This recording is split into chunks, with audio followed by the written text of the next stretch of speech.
Before we get started tonight, I just want to take care of some old business. After the last Q&A, Pixel Dan asked, "Is everything?" And man, I had to do a lot of research, and I think it's pretty conclusive that everything is not. We are definitely living inside of a simulation.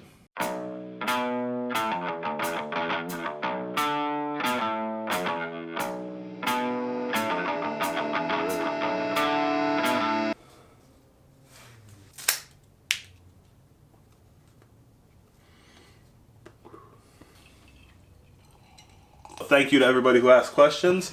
Let's just kind of get right to it tonight. Bruce asks, my question is, have you seen the Justice League Snyder Cut? And if you did, how did you feel about it? Wasn't really my thing, Bruce.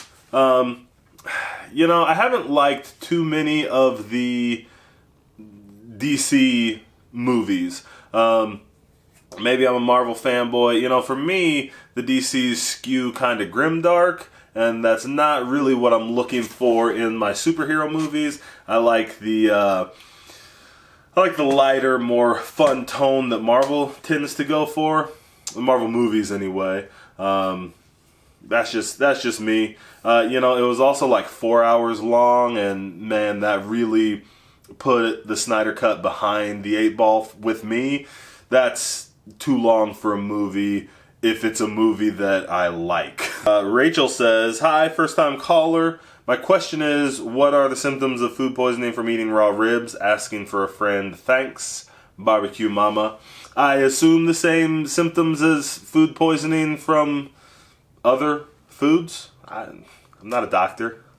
Miss Fiona asks, where's the most interesting, unique place you have wrestled? It was in this little town called Tuckerman, Arkansas, and they had their own building called the Valiant Arena. And this building was just set up for wrestling. It had, you know, some of the seating was on risers. It was almost theater style. It was all arranged around the ring.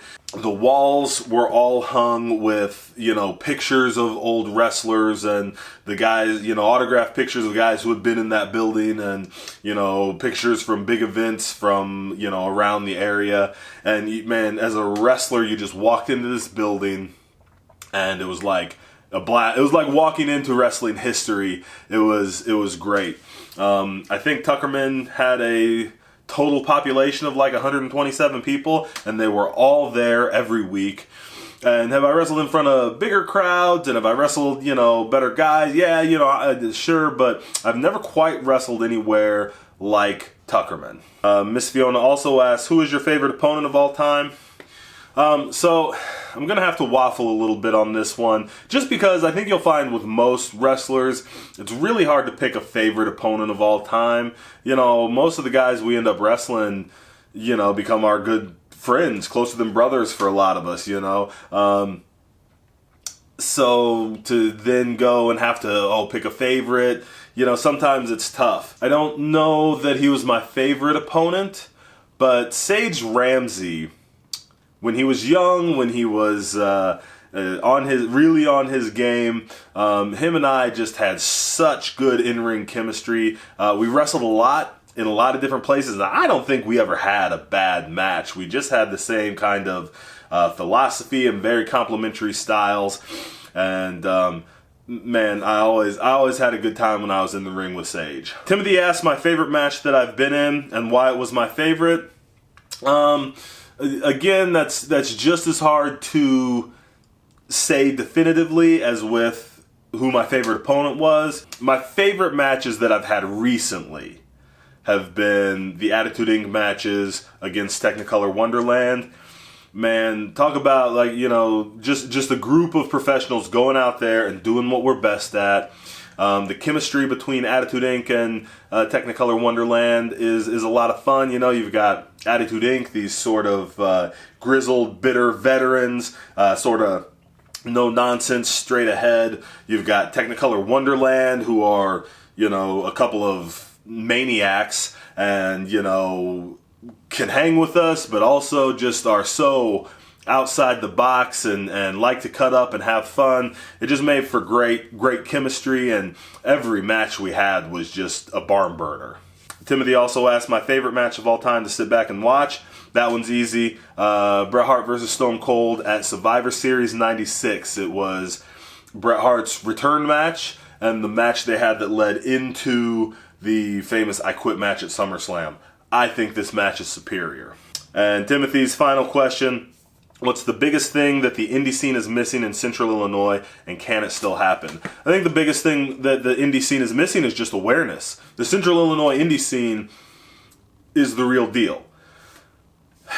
But anytime I run into a casual wrestling fan, they have no clue about any of it. Some companies have run TV commercials, radio commercials. It's not that there hasn't been an effort made. I just don't know what it's going to take to break that glass ceiling for the scene as a whole.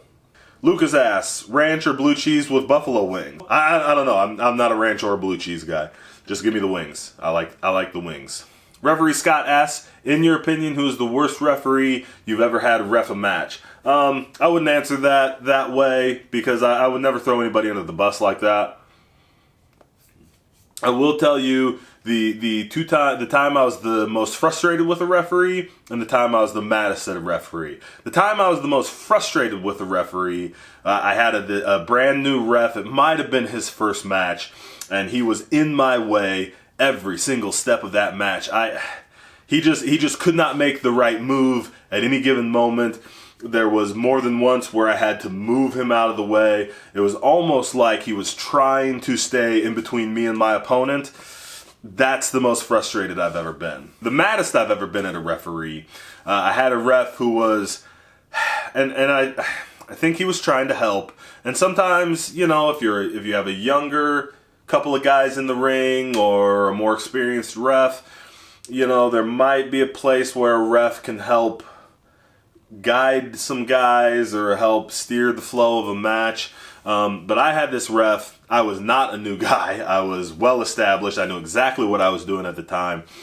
But he kept throwing in little things like, "Oh, you're losing the crowd. You're losing them, boys. Or you better step it up. Give them something." And I was so mad because I knew what I was doing. I was, sometimes I was settling the crowd down on purpose so I could bring them higher. Like I knew what I was doing. And he just kept doing it. I yelled at him in the ring that night. And I yelled at him when we came back from that match. And I get a little fired up thinking about it now. That is the maddest I've ever been at a referee. Referee Scott asks, how far have I traveled in my wrestling career? All over, man, long ways. Probably, honestly, though, Tennessee, Arkansas is the furthest I've traveled. Those were long trips, full 8-hour trips either way to get down and back. They were fun, though. And referee Scott, final question. Who would you like to wrestle in the big leagues? WWE, AEW, obviously, etc., whatever. Probably, I would want to wrestle Randy Orton. Not because he's such a great wrestler, which he is, but I've wrestled his dad several times, so it'd be cool to have been able to have wrestled them both.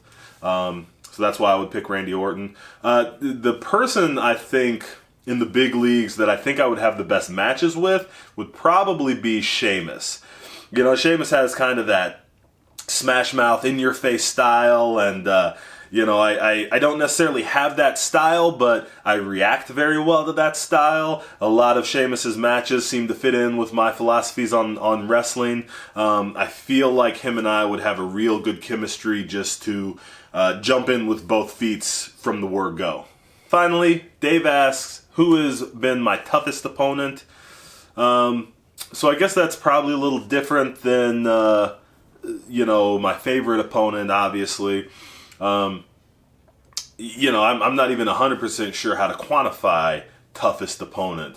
There's certainly, guys like Rip Mystic and Michael Shard. When I got in the ring with those guys, man, that they pushed me maybe more than anybody else. And anytime I see my name across from Blake Steele's at a show, I know it's going to be a long night at the office. I think the fun answer is probably to say Tom Arson.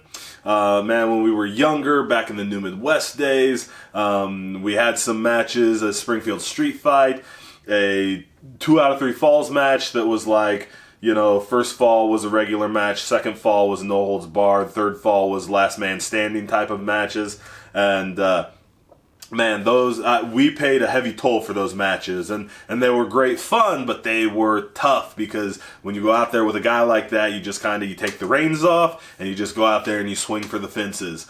Probably those matches are a big part of the reason why I've skewed my career away from hardcore stuff. I don't do too many stipulation matches and stuff like that.